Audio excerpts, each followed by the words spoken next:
নমস্কার, আমি হাসান। আমরা বর্তমানে আছি লালগোলা ব্লকের অন্তর্গত তারানগর গ্রাম পঞ্চায়েতের একটি গ্রামে। এটা পদ্মা নদী, আর ওই পাড়াতে দেখছেন বাংলাদেশ। হ্যাঁ, ঠিক বাংলাদেশ।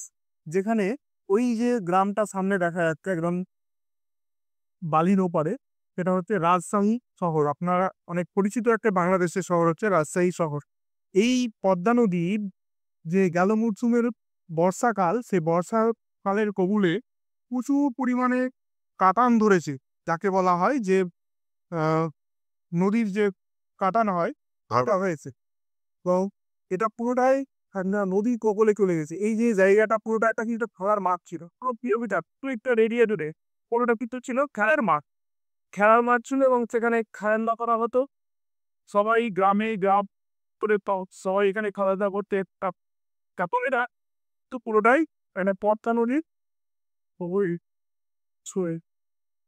এই জায়গাটা দেখছেন যে আপনারা পুরোটাই কিন্তু একটা মাঠ ছিল। গত মরশুমে আমরা এখানে এসেছিলাম।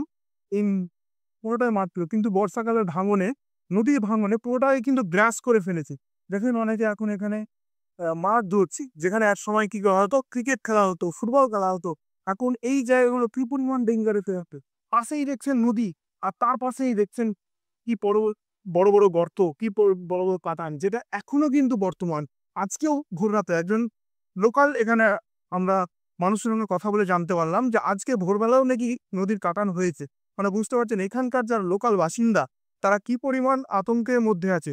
তাদের তাদের গাছটা আজকে আছে, কালকে নাও থাকতে পারে, এরকম অবস্থা। তো নদীর গ্রাস আমাদেরকে দেখতে হয়তো জায়গাটা খুব সুন্দর লাগছে, ভিউটা খুব সুন্দর, ফটো খুব ভালো আসবে। কিন্তু এখানকার যারা লোকাল বাসিন্দা, তাদের কাছে কিন্তু একটা আতঙ্কের বিষয়। নমস্কার।